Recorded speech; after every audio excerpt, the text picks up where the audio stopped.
Welcome back to the My Latin Life podcast. Since 2014, My Latin Life has been your trusted guide to traveling and living in Latin America. Our guest today is Stephen Storey, anthropologist, the great expat philosopher of our time, probably one of the most famous Brazil enthusiasts, I guess you could say. We welcome Stephen. How you doing, man? Hey man, it's good to be back, man. Thank you for the kind words, and see if we can get another good podcast out of this one today. Yeah, absolutely. Dude, you should just do a master's in philosophy. You already have the content for the thesis and everything. Yeah, man, it's bro. Let's get into it because I got stuff to say. So you just lead the conversation, bro. I just want to let you cook. I find your thoughts about sort of reverse culture shock back in the US, Mhm. appreciating the US more, having lived abroad, and Mhm. being grateful for what we have, and hilarious observations of Brazilian culture. Yeah, man. So like when I got back, I've been back in the United States a month. So for those of y'all who might not have heard about me before, I left the United States in 2018. May 2018, I moved to Canada for a job, and then after that, I moved to Brazil January 2019. And I've been in Brazil for the most part ever since. I've been back in the States for 30 days now, and I did 18 months straight this last go around in Brazil. And I went to Walmart. It was the first thing I did. I went to Walmart, bro, and I was like, what the hell is this? Like, I was taking pictures in Walmart. I was just so shocked at all the new flavors we had. I'm like, what are we doing in America that we need to have hot honey carrots? Like, our carrots not good enough? Like, and it was always little culture shocks. Everybody's so fat now, and um, you know, those are some of the bad things. Other things is like it's so convenient in the States. It's so much safer and it's so much quieter than I remember it being after being in Brazil for so long, specifically in Salvador. And I don't advise anybody doing more than 6 months at a time in Brazil. Uh, that it'll fry your mind, man. And to do three times that amount, like my sisters were like, did you just get out of jail or something, Steven? Why are you acting like this? I feel like I got institutionalized down there in some ways, but I it's been it's eye Wait, your opening. sisters seeing the way that you're behaving in the US, Yeah, they're like, "Did you just get out of jail?" yeah, yeah, bro. Yeah, bro. It's Brazil, specifically when you're in the major cities, São Paulo, Rio, Salvador, and you're the danger there and the paranoia that is fomented by Brazilians makes you look over your shoulder all the time. Like my sister lives in a city of 4,000 people here in Alabama. It's extremely safe. And I don't walk outside the house at night.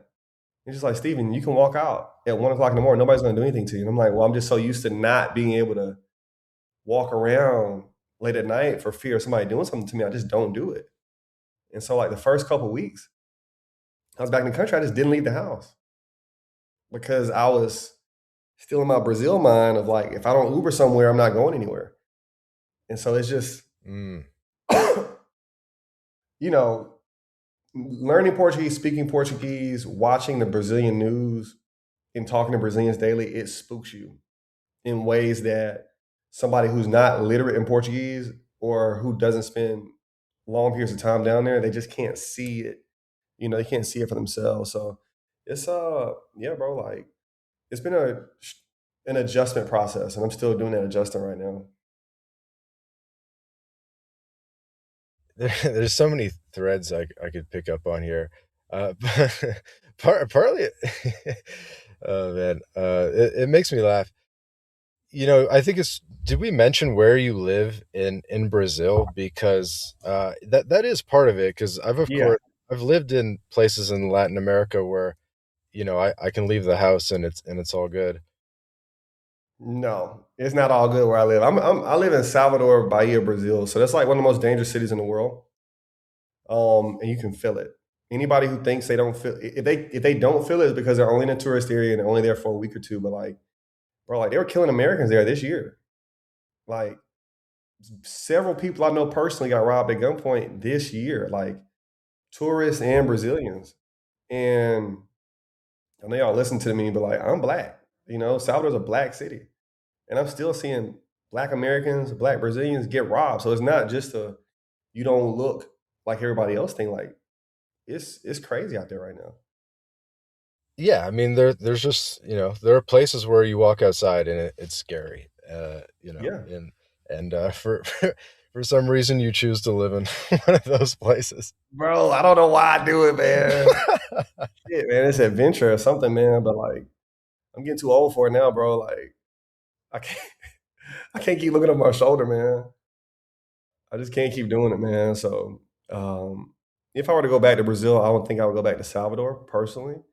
It would have to be a small town in like the southern part of Brazil or something like that. It just could not be the northeast anymore. Floripa or something simple, but Bro, for real, man. Like, and I hope y'all don't think that I'm some like y'all like I've been down there for 7.5 years. I'm not trying to shit on it. I'm just giving you a reality that sometimes a guy who's there for 3 months or 6 months or even a year, they just can't see it because they're just so happy to be down there. They're so happy to have uh, the novelty of something new. Um, but for me, like I said, I've been there almost a decade. Like it's not there's no novelty to it for me anymore. Now I just see like mhm. glaring issues. Yeah, we'll get into some juicy stuff. Yeah, Yeah, it reminds me, Francisco Litvai from SETI, the Brazil firm. So yeah, I was hanging out with him in the Azores Islands, and yeah. we're like walking, like we're like doing like a bar crawl kind of. I always remember when he's like if this was, it was kind of like deserted a bit. He's like, dude, if this was Brazil right now, I would be like, we have a phrase, I forget, it was like cool fechado or Yeah, something cook like the that. shop. Yeah. Yeah, yeah, bro. It can get. That's what I mean by that paranoia, right? So but it's not all fear, bro. It's not all fear. It's not all like fear and paranoia and anxiety. Like that's just one part of it. And the only reason we're talking about it right now because we were just talking about this before we start recording. That's the only reason I'm talking about it this way. No, it's But funny, but really some of the more interesting stuff. I've lived in digital nomad hubs in Latin America, Playa del Carmen, Medellin, whatever.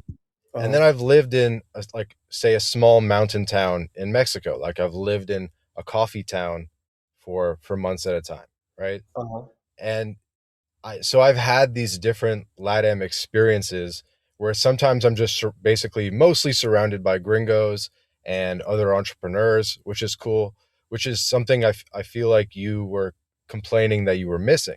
And I've also had the experience of being in the mountain town and being the only gringo, yeah, and you're kind of missing having people that you can talk to on a more intellectual level. yeah, yeah. I think for me, man, like what I would say to anybody listening to this right now is that you need to have a good understanding of where you are in life, and that's not indicative of your age, but what it is you actually need. Like if you're in a situation where you're trying to build a business, you don't need to be in a beach city, bro. Like it's gonna be counterproductive to what you're trying to do. If you're a person that needs that level of highly intelligent interaction, you need to think twice about the place you're going to because you're gonna be missing that, right? And so it's like if you feel like challenging yourself, go for it. But I think that if you plan on being somewhere more than 3 to 6 months, do your research. You know, because I've done a beach city for several years. I've hung out in São Paulo, I've done Rio. Um, São Paulo is a place for business people. If you're running a Mhm. business, if you want to start a business, if you want that type of interaction, you need to be in those types of places. But yeah, you and then also I would say too is just like you need to know why you're going down to these places, right? Are you trying to escape something? A lot of people that's in the nomad lifestyle, bro, they are escaping something. Um, They might not say it out loud, but it's easy to see, you know, Hmm. for somebody that's in it, right? Like I can tell when somebody's like they're trying to do, they're trying to rebuild themselves, or they just didn't have too much luck in Europe or the United States or Canada, and they're like, "Fuck it, I'm gonna go down to South America and try to figure it out." And you know, usually it takes more time than they think, and Hmm. a different location doesn't always fix that problem.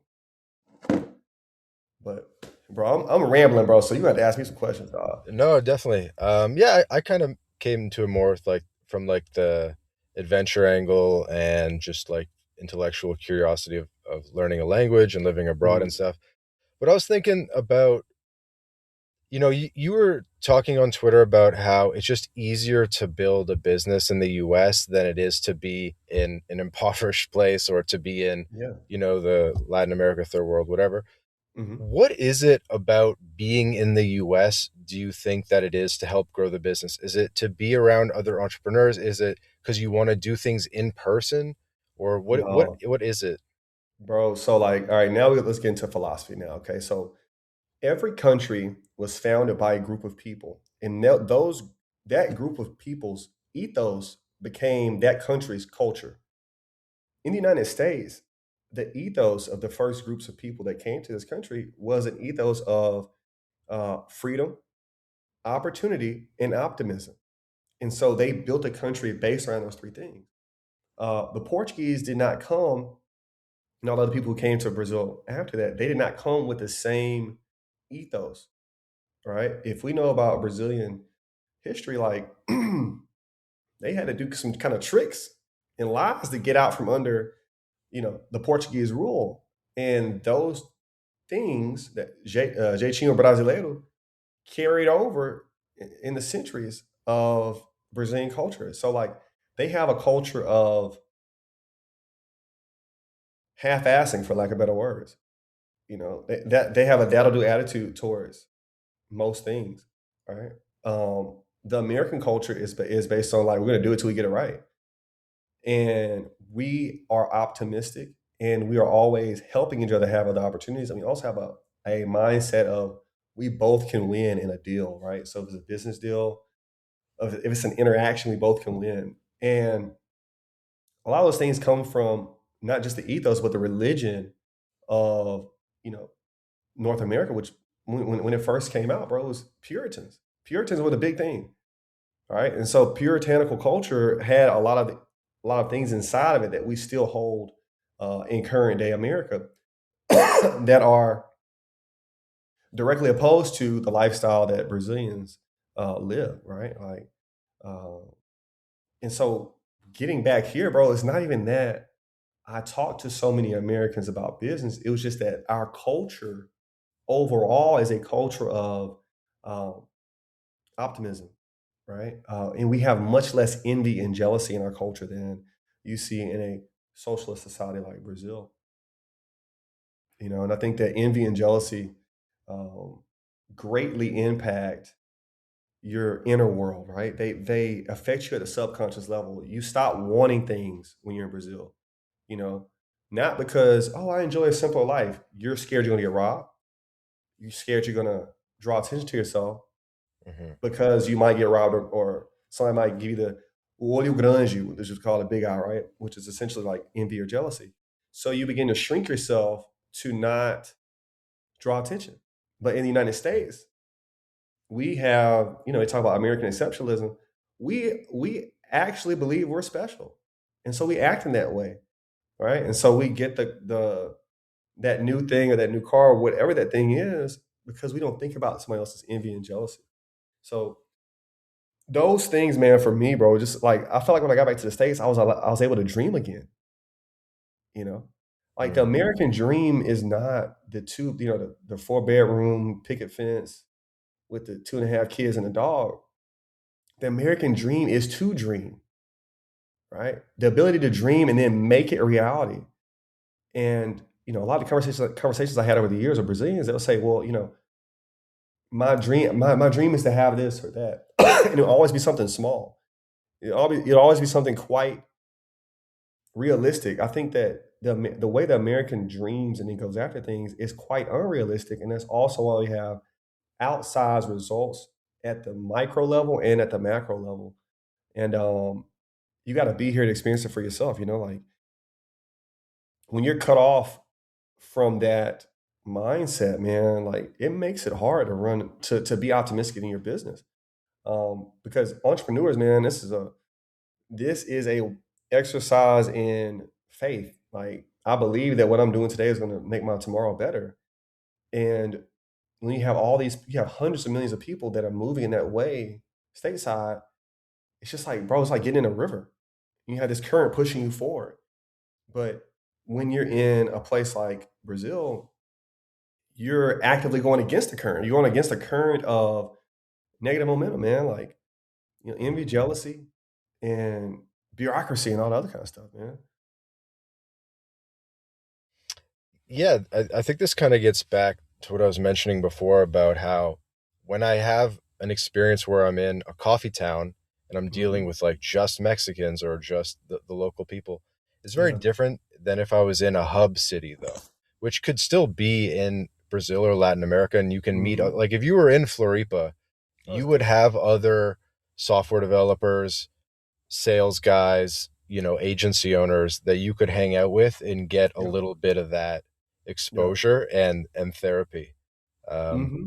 so it's part of it's being in a hub because if you're in Alabama, are you really going to get that anyway in the 4,000 person Alabama town? Like they can't talk about Gumroad No, either. no, they can't. But the fun thing is they don't get in your way either. You know, Mm, like we might not be able to talk about it, but they're not going to get in my. They're not going to actively get in my way of doing mm. those things, and that's kind of what I mean. Like, um, here in the United States, man, like we just have so many other opportunities. Like for example, bro, just intrapersonal experiences in a place like Brazil. Friday afternoon comes. Hey man, let's go out. Let's go to a bar. Come on, man, let's go drink. Hey, let's go. What do you mean you got to work? No, let's go do this. In America, people respect entrepreneurship in a way. It was like, hey, I'm running the business, man. All right, well, you just let us know when you're free and we'll plan something in. And so they don't bug you. They don't bug you and distract you in that way. Uh, Even in a I place like how like, there's stuff going on though, so that like of I can just course. be disciplined and say no, and then like when I have free time, and I actually find that I'm more productive when I have a high opportunity cost. Like if I'm in Canada in the winter and I'm even if I finish my work, I'm not going outside Mhm. anyway because it's -10. Yeah, I'm not really you know on the ball either. I actually find that I'm almost more on the ball when I'm on the beach because I just want to get my stuff done. I want to do like 4 hours a day or whatever, just like get my yeah, stuff done and go out, but I'm still going to have like a base level efficiency, partly because I'm like I love my life so much. I love being surrounded by palm trees yeah, that I don't want to have to, go back to the winter. yeah, yeah. See, like for me, bro, like I don't have like the winter like we have in Canada. Like what I mean, like it just don't get that cold, man. Like, Yeah. but that's also the appeal to a place like Salvador, right? Like, bro, as much as they distract me, I'm like, also, I'm like, hell yeah, let's go to the beach. Hell yeah, let's go to this party. Let's go to this samba. Like, it's a, it's a sword that cuts with both ends on both sides, right? Like, it's and this is what I hope what everybody understands what I'm saying is you cannot spend more than 6 months at a time. You have to leave, bro. Like, it's like eating cake every day. The first couple days you eat cake is like, hell yeah, cake. But after a month of eating cake, you're like, fuck cake. I hate cake. I hate icing. I hate sprinkles, bro. I hate chocolate chips. And so it's like, you gotta you gotta move around a little bit, man, because it'll sour on you. And there's another kind of topic related to this, which is maybe like getting into the not getting into, but being around the upper class of say Salvador or wherever you are, Yeah, and then yeah. that helps you kind of feel you're around people who are a bit more optimistic and more Mhm. logical. Mhm. And Yeah. so I imagine even in Salvador there's a guy that owns the football team and there's some Yeah. big agribusiness owners and some of Yeah. that stuff. Yeah, I did that as well. That helped out a ton, man. I'm not gonna lie to you, dog. Like I have friends that are surgeons, guys that own multiple law firms, like politicians, things like that. That helped tremendously. I think that it continued to help me see another side of Brazil. Having friends is like flying private, and you know, we can just go to whatever restaurant and they're spending like crazy money. They got drivers, and like bro, that helps out a ton because those are the types of things that keep you inspired. And it's like, okay, this might be fucked up, but it's some bright spots here as well. And I think like I would say that you get those connections by having strong language skills. You're not Hmm. going to get there 3 months in. You're still practicing on Duolingo. Those are relationships you're going to build with time under your second language, and also just getting to know the environment, man. Like, bro, I literally went up the social classes over the years as I learned more Portuguese. When I started out in Brazil, bro, I was in the favelas every day, and I was learning Portuguese there. Playing capoeira. The first 2 years was favelas almost every single day. Year three, I got into lower middle class. I started being able to move around a little bit different. You went to a And different capoeira studio. yeah, I just stopped doing capoeira. Like year four, year five, I stopped doing capoeira and I started like meeting lawyers and doctors. I started Mm. going to nicer restaurants more often. I stopped going to the favela. My Portuguese got even better. I stopped using so much slang. I started speaking like a college educated person, and it went up some more again. And I started getting invited to like exclusive events, you know, all these VIP Hmm. types of things. Start going to City Hall, start meeting with people who want to attract investors. And so it's like, You went to City Hall. You said, "What's up?" You said, "How can we, you know, yeah, grow yeah, bro. your city?" I was having meetings with City Hall about how they can bring foreign investors in, and talking about, you know, the rebates they had for investors and tax breaks and all types of things. But that came with learning the city, learning the language, ingratiating myself with the right people. And that just took time, man. You know, that just took time. And so like I was saying that last year and a half is when the politicians and then like the city hall stuff started happening for me. Hmm. And I learned a lot, man. Like I learned a whole lot about the city, and essentially like cities still work at the base level. Cities work relatively the same, man, whether it's a big city or a small city. Politicians have goals they're trying to hit, and they're trying to recruit people to help them get those goals, right? Hmm. And if you can meet the right people and you can be one of those people that solve those problems for them, you're gonna do pretty well. Life's gonna be a lot different for you compared to somebody who is not looking for a way to add value, in that regard. Yeah, I think it's an interesting topic. There's the possibility to just be sort of live in a paradise and be 100% online and, just Mhm. focus on making your money through your US LLC and so forth. And then Yeah. there's some people that want to, get involved in they'll either see local opportunities or Mhm. just, I think it's good to be intentional about getting into good circles if you're going to be somewhere long term and hang out at the golf club or the Yeah. tennis club or whatever and Yeah. do activities associated with those groups and things will go well. I completely agree with that, man. I think that if I could do it all over again, anybody's listening to this, if I could do it over again, if you're somebody that's making, I'm gonna call it $80,000 US. If you're making $80,000 US and you're like, hey, I want to go down to South America, I'm gonna give you your cheat sheet right now, man. Skip most of the dumb shit, man. Like bars, clubs, popping bottles, all that kind of stuff is a waste of time and money there down there. What you want to do, man, find the most expensive gym they have in the most Mm. expensive neighborhood. Sign up there. You need to be there in the morning time or the evening time, whichever one. You need to talk to people. I don't care if you don't speak the language yet. Just say, hey, how you doing? I'm new here, or whatever. The next thing you need to do, man, you need to sign up for some type of run club, triathlon, tennis, paddle board, paddle ball, whatever that thing is. that's kind of high level in that city, you need to be there. Okay. Like I said, I spent 2 years hanging around the favelas thinking it was cool. It's a waste of time.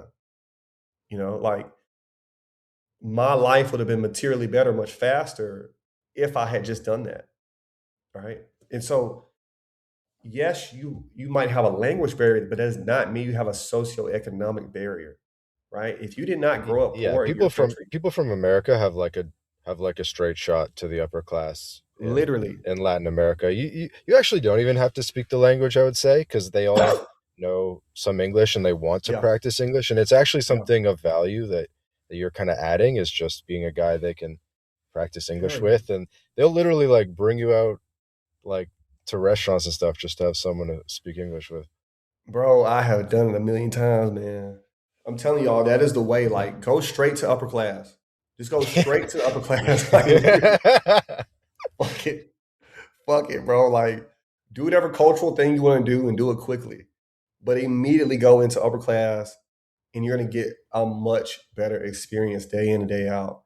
A lot of things that I'm griping about right now, you're never going to deal with, right?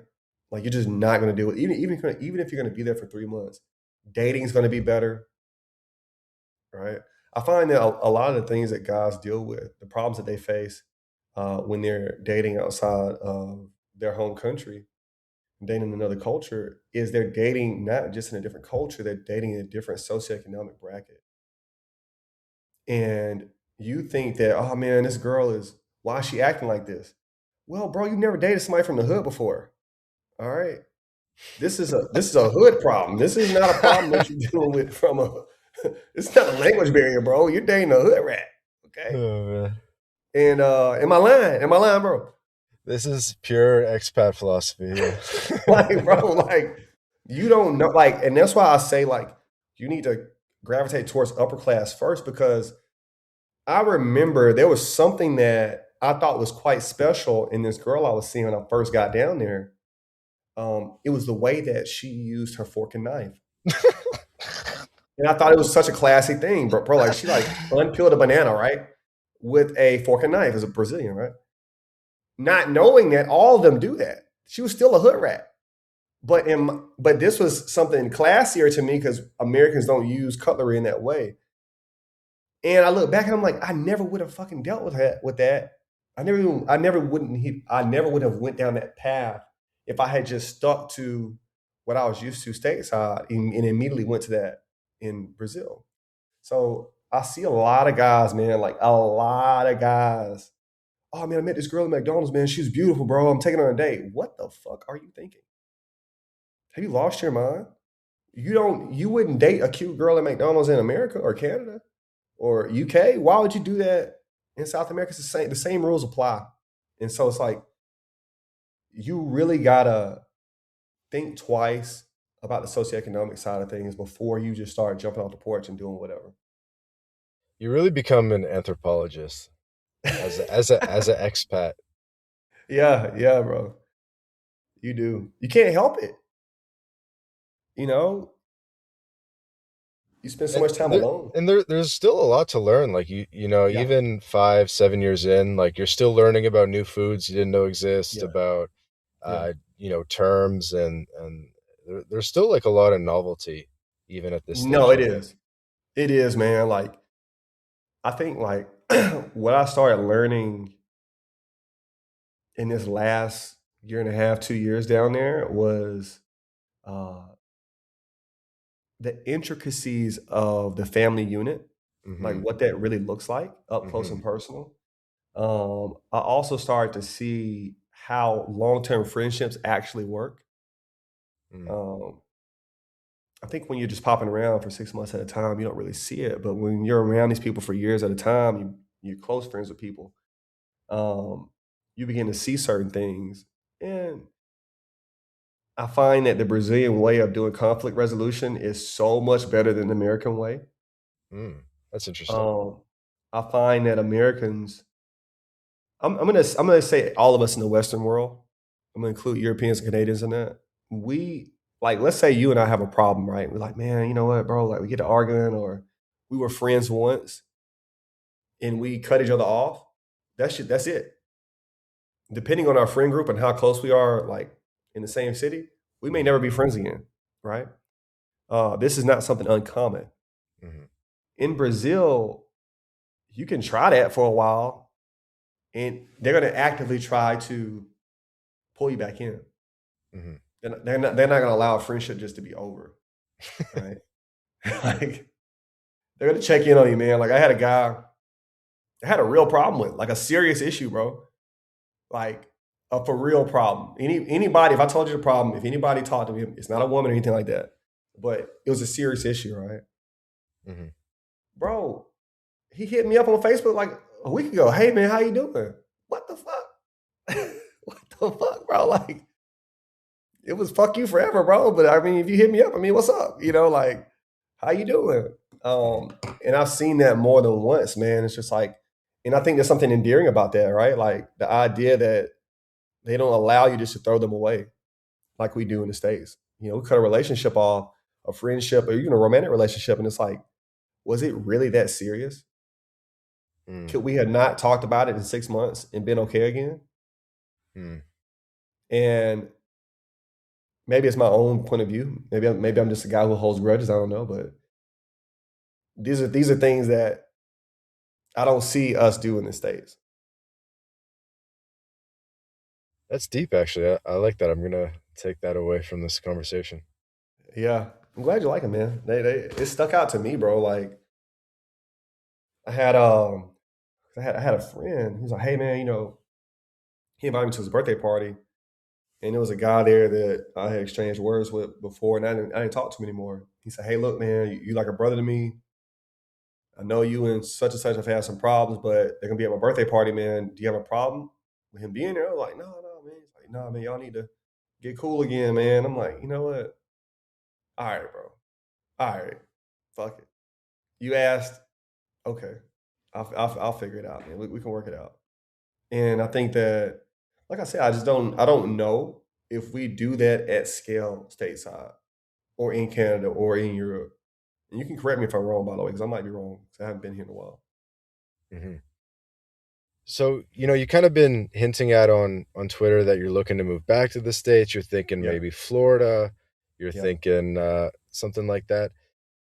Are you missing like the in-person element at all? Or like I know you want to be like in a society that's more logical and optimistic Mhm. like the US than somewhere else. But is there like an in it like it or are you going to try to stick with online stuff, or what do you kind of what is it about actually physically being in the US? Thank you for asking that. I think it's a great question. It's something I've been chewing on myself, man. Like the way I write on Twitter is actually how usually what I'm thinking, and I'm still thinking through that. And I think like it's a two-pronged approach to why I want to be here physically again. One is I have certain dreams that I want to make into reality that require me to have nice things again. And you Uh-huh. just can't have a Rolex, bro. You just cannot have a nice Rolex and walk around with it every day in a lot of places. Uh, in South America, like um, I would like to have a Porsche soon. I could have already bought one several times in my Oh 30s, and I man, now didn't. we're gonna get Steven's story 2 years from now. I bought the Porsche, Man, I but I just don't feel it, realized, bro. but I realized I never needed it all along. Nothing Or matters. Man, fuck that. I want a Porsche because I want one. You know what I yeah, mean? Like, well, it's not even the idea of the Porsche. It's the idea that I can't have it for safety reasons, right? uh-huh. It's not about buying or not buying. Same thing with the Rolex. It's not about buying or not buying. I It's know the what you mean. idea I know what you that mean. it's an option for me, right? Now, that's the first part. The second part is that we have a culture in business that allows us to have way more conferences and seminars. Americans like, I would say the Western world likes to talk about business in person. Hmm. Even online business meets all the time. And so I just miss so many conferences and seminars. Hmm. And specifically in my industry of insurance, like I've missed out on a lot of impact, of in-person impact by not speaking at conferences All right. in my industry. Like I'm almost 20 years into insurance at this point. Um, the last 6, 7 years has revolved around the online side of the insurance business, but even still, I'm well known in my industry, Hmm. and I'm not getting all the fruits of my labor because I'm only online, right? Mm. So it's that, man. My parents are getting older. I want to see my dad, bro. Like my dad's Yeah. 73 now. He's had a heart surgery, has a pacemaker in. Like I'm not getting another 38 years with him. I'm 38 now. I'm not getting another 38 years with him, bro. So it's like I want to see him every day. Hmm. Uh, and I'm really enjoying that right now. And it's like as much as I enjoy one side of it, when we say yes to something, we're also saying no to something else.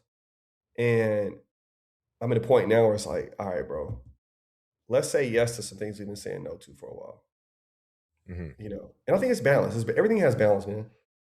I don't think it's cool to do 7 years without seeing your mom and dad all the time. Yeah. They ain't the coolest thing. Um, Mhm. so bro, like, and if this shit might go away in 6 months, dog, I might be like, I'm good. 6 months, all right, I'm out. Let's get back to it. But as it stands today, that's what I'm thinking. No, honestly, I know what you mean. Sometimes just like, it would be cool to just have a car and like rip around my hometown and, you know, Yeah, that kind of stuff. yeah, man. Like, because I mean, at the end of the day, when you learn another language, you learn another culture, another city, another state, all these other things, you become another guy. You're not the guy that left all those years ago. And I think I was at a place now where I was like, I'm tired of being the stand-in American for all these people who know me. I'm ready to speak, and somebody be like, "Hey, you from the South? You must be from Alabama. Hey, such and such. Yeah, I know that guy. Okay, he went to Bama like me. Oh, okay, great. Like I'm ready. I just want a level of familiarity again.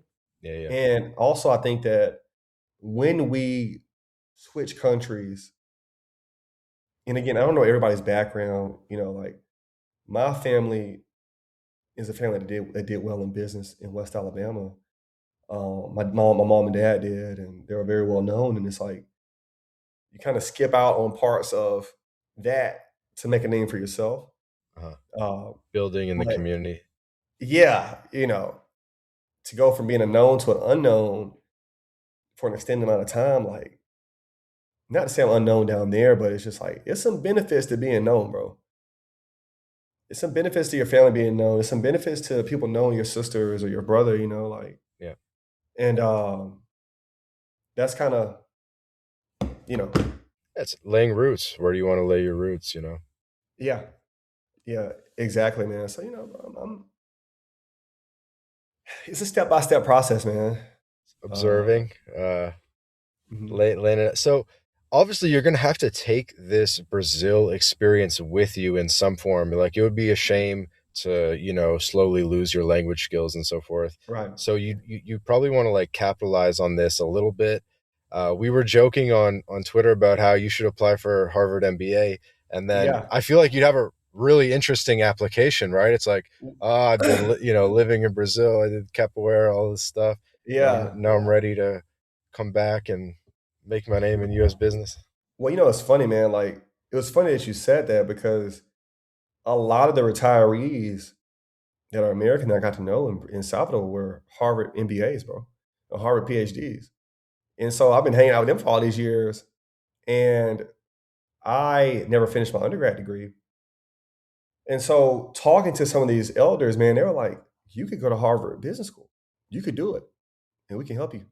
And I was like, man, for real? Like, that's a possibility for me. And they're like, your story, this is exactly what you said, brother. It's like your story and plus your business experience could get you in. And I was like, you know what? Fuck it. Fuck it. Why not, bro? Why not leverage this unique experience into something more than I was on vacation for 7 years, right? This can be something that can materially help me in the decades to come, man. Like, and that's kind of how I'm looking at it, bro. Like, Harvard Business School has 11% acceptance rate. All right, well, that's 11%. They let in 9 to some people every year, bro. Like, so I'll go back to school next month. I'll start back my undergrad program next month. I'll graduate next August, bro. Let's try for Harvard, man. Fuck it, why not? Let's see what happens.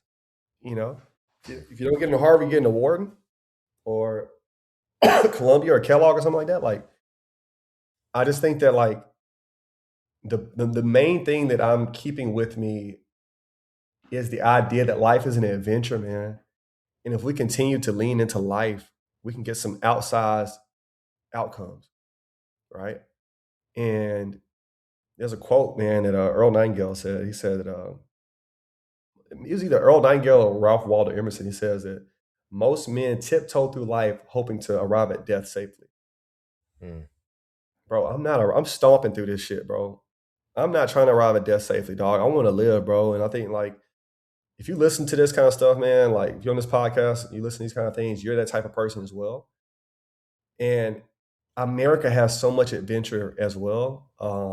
The world has so much adventure, and it's like we have all these different chapters in life we can choose to embark on.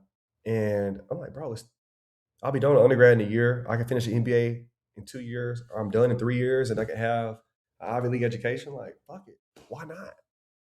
Why not, bro? Like, there's so many great men through history who have been in the military, been authors, became preachers and then became a doctor after that, and then went on a 10-year expedition and came back and became a politician after that. We can be so much. And I think that's kind of where I am in life. It's like, bro, let's max this shit out, bro. Let's max out all the performance points, dog. Like, we're gonna die at the end of this shit anyway. You might as well have as much fun as possible and challenge yourself to be as successful in whatever way that looks like for you as possible, man. Dude, it's a hell of a story. I'm sure people ask like, "Are you a missionary?" And you're like, "Nah, bro, I'm just an expat." Like Bro, they usually ask. It depends, it's man. like, "Are you Jehovah's Witness or whatever?" They'll Like, ask me. You know, it's funny, bro. I meet a lot of Mormons, bro. It's a ton of Mormons in Brazil, by the way. Mormons, yeah, Mormons. It's a It's like ton of them, they man. probably think you're Mormon on duty or something, Bro, usually they think I'm military. or military. Yeah, They always think that's I'm so military. interesting because yeah, we like my Latin life. We have a lot of military uh, clients that they Yeah, get the pension and then they come to Latin yeah, America. yeah, It's actually a pretty big segment for us. But you're not Mormon. You're not military. You're just a guy from the South that decided to live in Brazil. yeah. And have this incredible like second life. Bro, like, what's interesting, man? Like, how can I put this? Y'all, I'm 38, by the way, everybody. So I left America as a 29-year-old. I was 29, turning 30 when I got to Canada, and like, bro, I feel like as much time went by, when I came back to see my friends, it's as if they got older and I got younger. Mm, And it's because I've continued to stay curious about life where they stop being curious. And mm, so, like, I think curiosity trumps youth if your youth is not used properly. And so, like, what I see, man, is like, I see people who have checked the notch of life of I'm married, I have kids, but they stop living. They actively stop taking adventure, bro. Like, they don't have hobbies, man. They don't have things that make them critically think. They're not challenging themselves in any real way. And so because of that, they stop living in a way, bro. And life just starts passing them by, man. Like, I don't know if any of y'all are divers or swimmers or anything like that, but like coral reefs, coral reefs, man. The coral reefs that are the most beautiful and the ones that have the most vibrant life, have all the fish around them, all that stuff, are the coral reefs that get bashed by the waves like all the time. They just get a shit ton of waves. If you want to see a dead coral reef, it's usually going to be in an area where the water is calm. mm. And that's how I equate That's deep. these people. That's how I equate these people, man. Like, bro, life is set up for you to be an NPC, bro. Are you not understanding that shit, dog? This shit is set up for you to take the pussyfied way out. Marry a six, get a $60,000 a year job. Don't don't challenge your boss. You can rock out for 30 years. You retire. You have two ugly kids, and you call it a fucking day. And I don't think that is the life for me. And like I said, if you listen to me, if you listen to these types of things, man, this is what you're interested in. Like, you need to sack up and come out here and do this shit too, dog. Life is calling, man. And only a few people are gonna answer, bro. It's only so many great men and women in this world, bro, and they become great because they take a different path. Bro. When I was growing up, man, like I say, I'm from Alabama. I'm from West Alabama, dog, and we used to have to do Black History Month, right? And they'll talk about Jackie Robinson and fucking George Washington Carver or Martin Luther King, or I didn't give a fuck about none of that shit. The black dude, the first black guy that went to Antarctica and the South Pole and all that shit, that's the guy who was interested in me. That's the guy who inspired me. The first black guy that fucking flew a plane around something or whatever. Mm, Those adventurers, mm, those were the men who inspired me, man. Because I was like, mm, how much of a badass do you got to be as a black man to be like, yeah, I'm finna accompany this dude to the fucking North Pole in the 50s? mm. Okay, like what the fuck are you on, bro? Like, and so that was kind of my mindset, bro. Like, I was like, all right, I'll be an adventurer. Let's try it out, man. We can Yeah. have something different in this life. And I think like I'm not making it about race. I'm just telling you like kind of those are those were the people who let me know something like this was possible. And it's just like, bro, all you gotta do is book an Airbnb, book a flight, and figure the rest out once you get there. You feel me? And you figure out that day, and then you figure out the next day, and you figure out the day after that, bro. And like, and before you know it, you're gonna be a little bit different. And if you keep doing it, you'll be a lot different.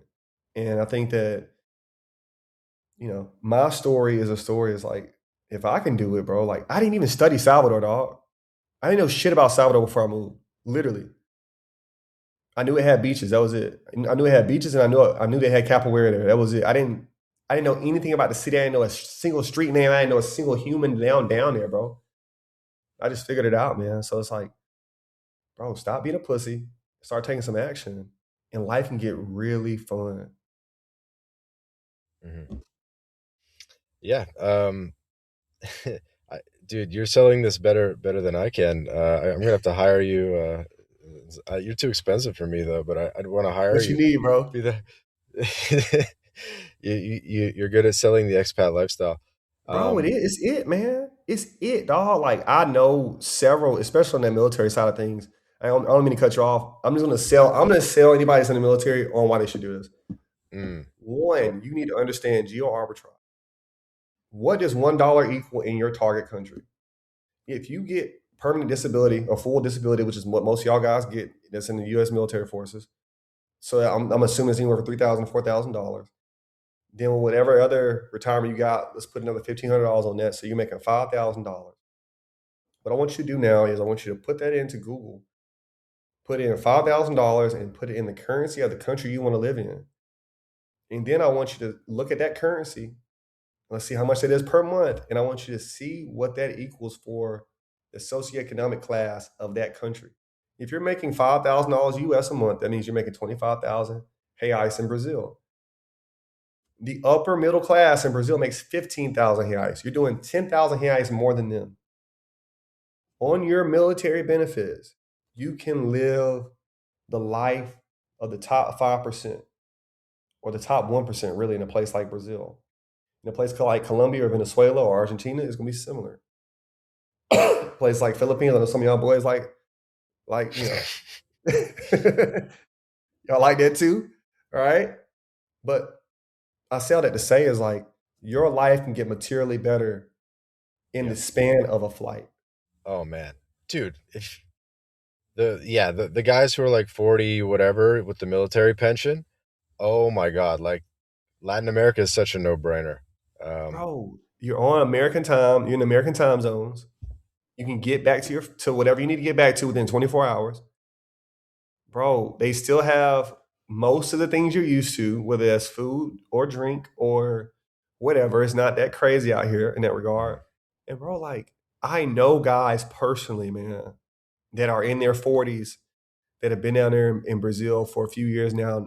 In the beginning they didn't speak the language. Now they speak the language. They got a nice, they're dating out there. Some do more, some do less, and they live good lives, man.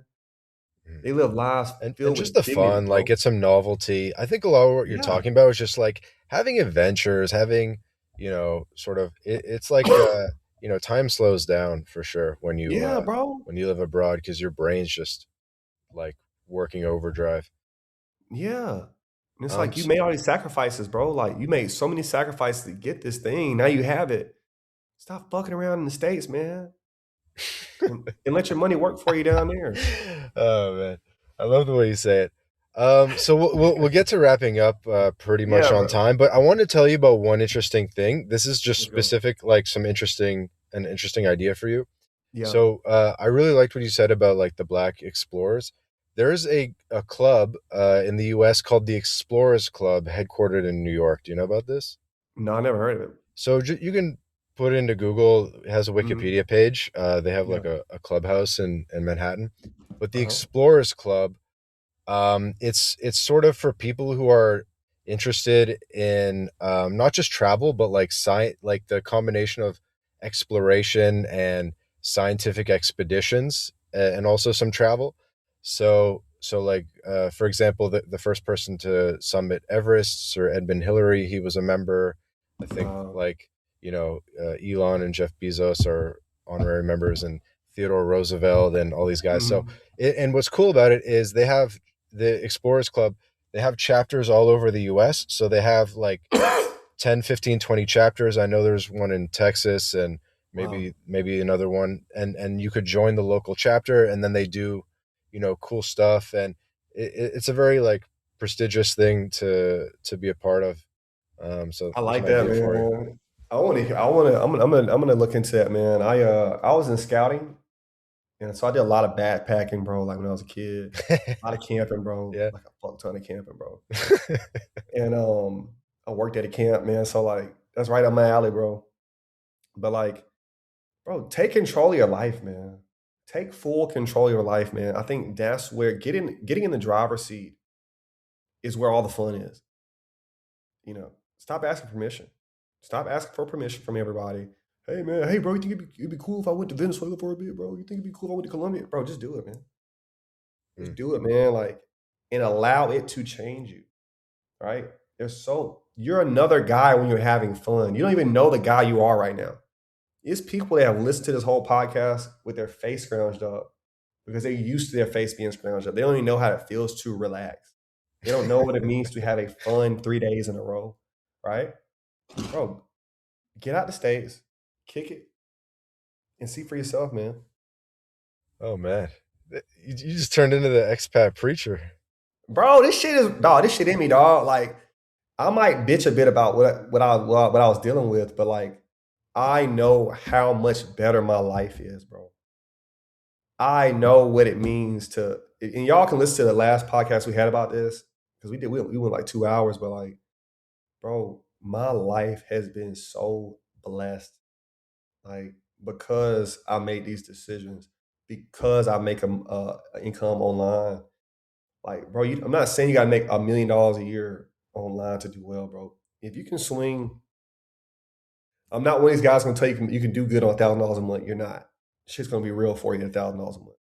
If you can get to that $5,000 mark, $5,000 a month mark, and you're living in Latin America, bro, it's gonna be a good life, man.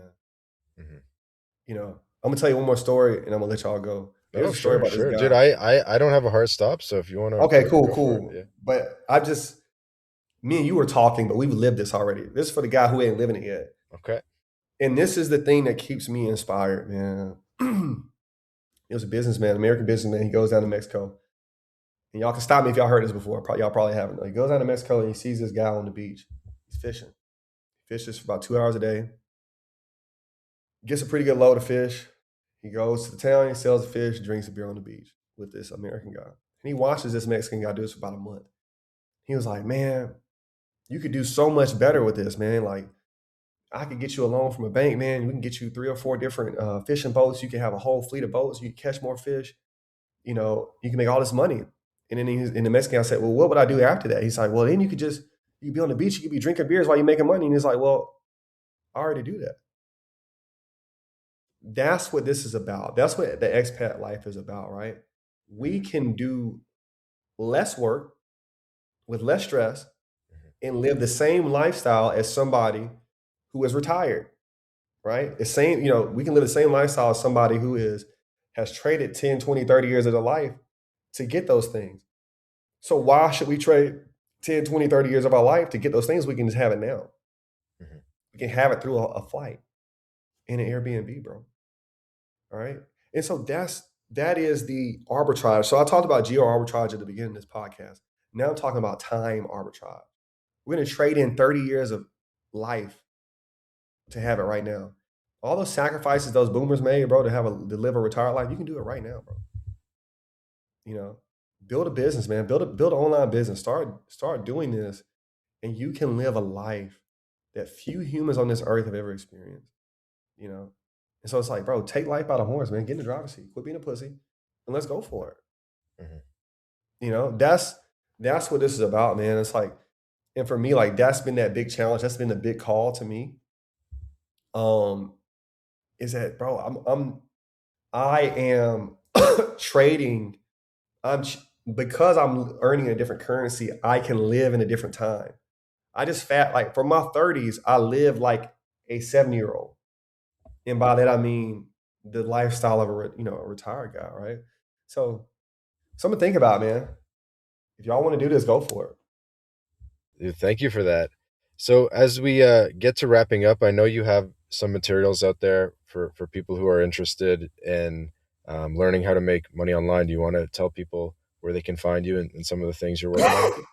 Yeah, guys. So over the last year, I've been teaching people how to turn the expertise they currently have into products, mentorships, and services they can sell online. Y'all, that's how I did it. You know, I've taught thousands of people the industry of insurance in a super niche industry, and it provided a good lifestyle for me. And I know for a lot of you all that are listening, y'all are professionals, man. So let's pull out the things you know in your profession and let's turn it into a product, right? So if y'all find me anywhere online, Stephen Storey, StphenStorey, shoot me a message and we can talk more about it. Amazing. All the links will be in the description where you can read more about what Stephen's working on, work with him, get in contact with him, etc. This has been another episode of the My Latin Life podcast. Again, our guest today, Stephen Storey, Brazil expert. Dude, thank you so much for doing this. This is my favorite type of episode where it's almost like type of stuff we'd talk about over a beer on a plastic table in Brazil. And thanks for doing this. And for the audience, please subscribe to the podcast, follow on Apple Podcasts, Spotify, YouTube, X, wherever you're listening to this episode. We put out an episode every 5 days with amazing guests like Stephen, and you won't want to miss an episode. Ciao for now.